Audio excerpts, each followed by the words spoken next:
अस्सलाम वालेकुम दोस्तों, उम्मीद है कि आप लोग ठीक हैं, खैरियत हैं, खुश रहें, आबाद रहें। हमारी दुआएं हमेशा की तरह आपके साथ हैं। अल्लाह पाक आपको सलामत रखे। सुना बड़ी गर्मी शुरू हो गई आप लोगों के पास, अल्लाह दी कसम एडी चस वाला मौसम है ना। एट शर्ट पाइए जे उत्ते कोई लाइट जी जैकेट पा लो तो ठीक है, वरना इंज टुरो सेंटर च ਤੁਹਾਨੂੰ मजा आ जाए। अगर मैं ਤੁਹਾਨੂੰ ਹੁਣੇ ਵਹਾਵਾਂ ਨਾ ਬਾਹਰ ਦਾ ਮਾਹੌਲ ਤੇ ਤੁਸੀਂ ਕਹੋਗੇ ਕਮਾਲ ਦੀ ਜਗ੍ਹਾ ਹੈ, जन्नत मौसम ਦੇ ਲਿਹਾਜ਼ ਨਾਲ जन्नत। ਤੇ ਦੋਸਤ ਕਹਿ ਰਹੇ ਨੇ ਕਿ ਪਾਕਿਸਤਾਨ ਆ ਜਾਓ। ਦੱਸੋ ਬੰਦਾ ਕੀ ਕਰੇ, जन्नत ਛੱਡ ਕੇ किथे आ जावे, एक कमेंट तुसी करना है हुन। बरा नहीं हो चलते हैं जरा वीलो की तरफ। आज का जो बड़ा अहम है, देखो दोस्तों, ये जो पाकिस्तान तहरीक इंसाफ है ना, बड़ी बारीक कार्रवाई डालती है, रियासत का वजूद खतरे में डाल रही है। अब तो इन लोगों की साजिश आजाद कश्मीर तक पहुंच गई है। ये लोग भारतीय मौकफ की तईद करने लगे हैं, आजाद कश्मीर से भारतीय प्रोपेगेंडा को प्रमोट करने लगे हैं। न जाने कैसे पाकिस्तानी है, इनको दर्द और तकलीफ भी नहीं होती, इनको एहसास तक नहीं होता। हर किसी के रियासत से इतलाफ हो जाते हैं, लेकिन इस हद तक चले जाना, रियासत के वजूद पर सवाल उठाना शुरू कर देना, रियासत पर ही हमलावर हो जाना, ये रवैया सियासी जमात का नहीं हो सकता।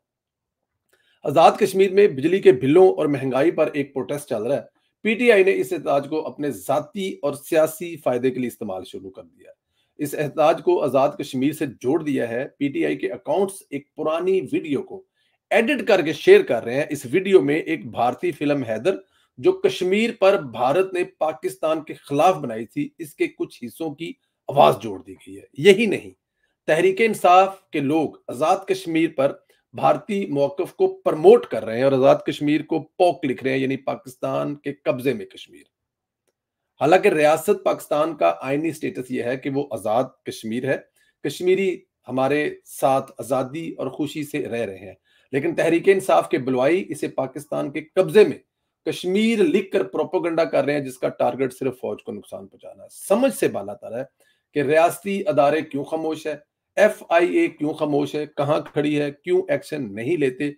ये समझ आना इसलिए भी मुश्किल है कि पता नहीं क्यों पिट मरे हैं हम लोग, रो रो के हमारा बुरा हाल है कि ये हो क्या रहा है। रियासत क्यों इनके खिलाफ कुछ नहीं कर रही, क्यों इन लोगों को कुछ नहीं बता रही, क्यों इन लोगों को नहीं समझा रही। मैं आई मतलब कि मेरे लिए जो है ना, यहाँ पर आकर अकल रुक जाती है, दंग रह जाती है। और फिर मुझे तहरीक इंसाफ के उन उन उन उन अ, उन उन मैं क्या लफ्ज इस्तेमाल करूं, साथी दोस्त पे रश्क मतलब कैसे लेते हैं यार। मैंने मतलब आप ये देखें कि अगर खुदा ना करे कोई हादसा होता है, तो वो सिर्फ पाकिस्तान मुस्लिम लीग नून या पाकिस्तान के दूसरे लोगों के लिए तो नहीं होना ना, या हुकूमत के लोगों के लिए हादसा तो नहीं होना, हादसा तो पूरे पाकिस्तान के लिए होना है।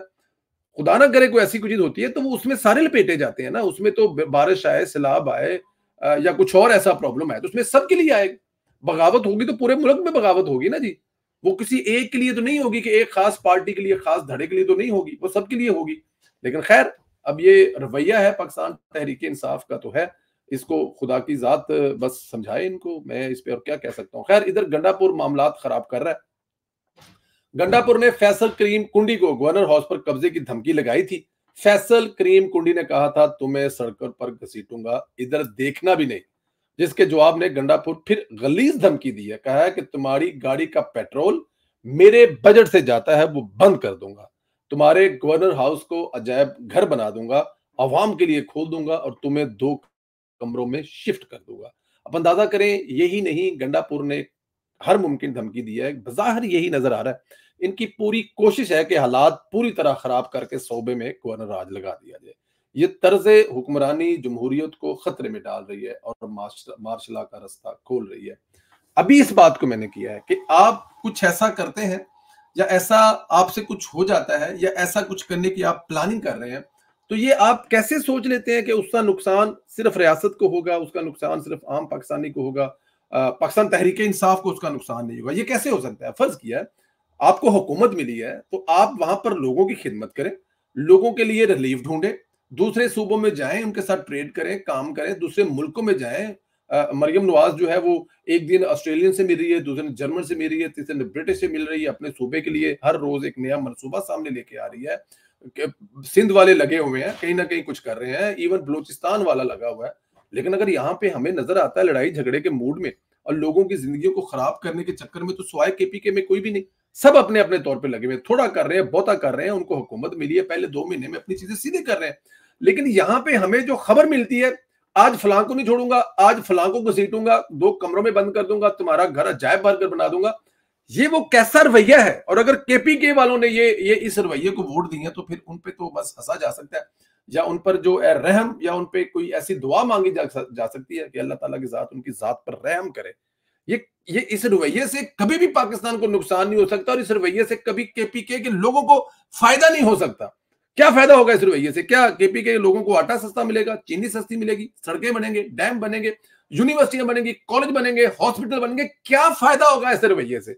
लड़कर आप क्या हासिल कर लेंगे? जो भी करना है आपने अपने सूबे को आगे लेके जाना है। लेकिन खैर, जिस दिन इसको सूबे का वजीर बनाया गया था, उसी दिन ही हमें पता था इसी मकसद के लिए बनाया गया, और वो वही कर रहा है जिस मकसद के लिए इसको बनाया गया था।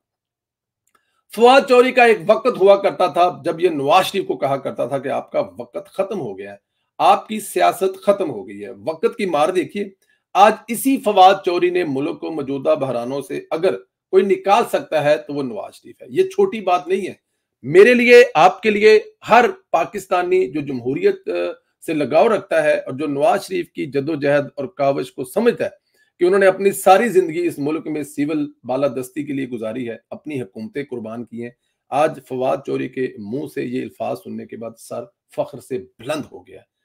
प्राउड हूं इस बात पर कि मैं नवाज शरीफ का फॉलोअर हूं, और मैं उसके नजरिए पर चलता हूं, और मैं नवाज शरीफ की सियासत को आगे लेके चलता हूं, और मैं सुबह शाम नवाज शरीफ के लिए लिखता हूं, नवाज शरीफ के लिए बोलता हूं, नवाज शरीफ के जलसे में जाकर जो कर सकता था किया। आज मेरा सर फख्र से बुलंद हो गया है कि मैंने उस लीडर के लिए किया जिस लीडर के आज बदतरीन दुश्मन भी ये बात मान रहे हैं कि अगर कोई मुल्क को बहरानों से निकाल सकता है तो वो नवाज शरीफ है और उसकी पार्टी है। ये बात कौन कह रहा है? हार्ड स्पोकर पीटीआई का, जिसने 5 साल सिर्फ अपोजिशन को गालियां निकाली हैं, वो कह रहा है ये। लेकिन खैर, थैंक यू, वेलकम जी चौधरी साहब। पीटीआई को नवाज शरीफ से बात करनी चाहिए। वही फवाद चौधरी आज नवाज शरीफ को पाकिस्तान की सियासत की हकीकत तस्लीम कर रहा है। देख लें वक्त कैसे मार मारता है, सच हकीकत खुलकर जुबान पर आ जाती है। बहरहाल नवाज शरीफ तो हर मोड़ पर मुल्क को बहरानों से निकालने का सोचता है, कोशिश भी करता है। इमरान खान जैसे ही गैर जमहूरी लोग जमहूरियत और मुल्क के अमन को नकब लगाते हैं, फिर यही कुछ होता है। आखिरी खबर यह है कि आर्मी चीफ की मुद्दत मुलाजम में तुसी का पहला बकायदा मुतालबा आ गया। साबिक निगरान वजीर आजम इनवारुल हक काकड़ ने कहा है कि आर्मी चीफ की मुद्दत मुलाजमत तुसी होनी चाहिए। मैं तो तुसी के नए कानून से मुतफिक नहीं हूं, क्योंकि ये सिक्योरिटी के बजाय सियासी जाविये से तश्कील दिया गया। इस पर मजीद तबसरा नहीं करेंगे, वक्त आएगा तो पता चलेगा कि हालात किस तरफ जाते हैं। लेकिन काकड़ साहब की एक जो है वो अपनी एक साइंस है, वो कह सकते हैं, कुछ भी कह सकते हैं, कुछ भी कर सकते हैं। इस वक्त सोशल मीडिया पर जो एक गम और गुस्सा पाया जाता है वो इंतजामी मामलात में जजों की दखल अंदाजी पर पाया जाता है। इस किस्म की मीम्स बन रही हैं, इस किस्म के तरतीफे बन रहे हैं जिसका कोई अंदाजा नहीं है। मेरे लिए समझना मुश्किल है एक ऐसे मंसूबे के बारे में जो मंसूबा सिर्फ ऐसे बच्चों के लिए बनाया गया है जो टॉपर हैं, जो अपनी फील्ड में बेस्ट करके आते हैं, जो पोजीशन लेते हैं, उनको ऐसी सर्विस फराहम की जा रही है, ऐसी उनको सवारी दी जा रही है जिससे उनके लिए आसानी हो। लेकिन उसको मुंसलिक कर दिया गया कि उससे वो जाके लड़कियों को छेड़ेंगे, वन व्हीलिंग करेंगे। इस मामले को लेकर खासा जो है ना वो सोशल मीडिया पर जो जज साहबान है, जो इंतजामी, देखें 57 से 58 हजार मुकदमात इस वक्त सुप्रीम कोर्ट में हैं। 57 से 58 हजार मुकदमात, लेकिन यहां पूरी की पूरी अदालत सियासतदानों को इंसाफ देने में लगी हुई है। पूरी की पूरी अदालत, आप कोई भी केस उठाकर देख लें। क्या आपने कभी कोई मुल्क के किसी ऐसे हक में केस देखा है जो खबरों में हो, जो टिकर में हो? नहीं, हमेशा सियासी केस ही देखे हमने। तो यहाँ पर फलां को ले लें, फलां को पकड़ लें, फलां को बुला ले, तो मुझे मेरे शनाख्ती कार्ड के बारे में बात क्यों की, मेरे ग्रीन कार्ड के बारे में बात क्यों की, तो इन्हें अदालत लगा दें। मतलब कर क्या रही हैं? और फिर आप रोटी सस्ती होने से रोक रहे हैं, क्योंकि जो सस्ती कर रहा है उसको फायदा हो रहा है, लोग उसकी बल्ले बल्ले कर रहे हैं। फिर आप आगे जाकर लैपटॉप को रोक देंगे। फिर आप जाके, आप लोगों को याद है साकिब निसार ने 11 महीने तक जो है वो ये ऑरेंज लाइन रोकी रखी थी, इसलिए रोकी रखी थी कि आगे इलेक्शन है और शहबाज शरीफ और नवाज शरीफ और पाकिस्तान मुस्लिम लीग नून को 2018 के इलेक्शन में फायदा होगा। खुदारा आप खुद दरखास्तें लेकर आगे जा रहे हैं कि हमें प्रेशराइज किया जा रहा है, हमें काम नहीं करने दिया जा रहा, हमारे ऊपर ये बहुत ज्यादा प्रेशर है।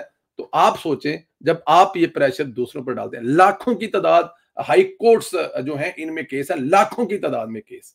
अब लाखों की तादाद में ये 50, 60, 70, 80 लोगों ने उनको करना है। मैं तो चाहता हूं ये 24 आवर काम करने चाहिए, अन्नेवाह जज भर्ती करने चाहिए ने।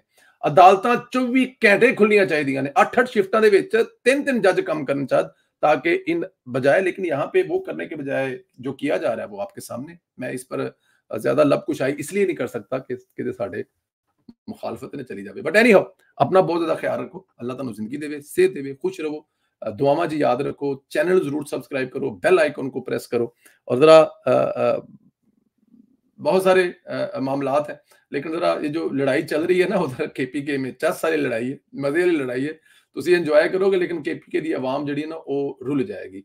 फवाद चौधरी के बयान पर क्या कहते हैं? उन्होंने कहा जी कि इस मुल्क को अगर कोई बहरानों से निकाल सकता है तो वो सिर्फ और सिर्फ मियां नवाज शरीफ निकाल सकता है। आपका क्या राय है इस बात पर कि ये सारे मसाइल से जो अगर कोई निकाल सकता है मुल्क को तो वो नवाज शरीफ ही निकाल सकता है? इस पर आपके क्या कमेंट्स हैं?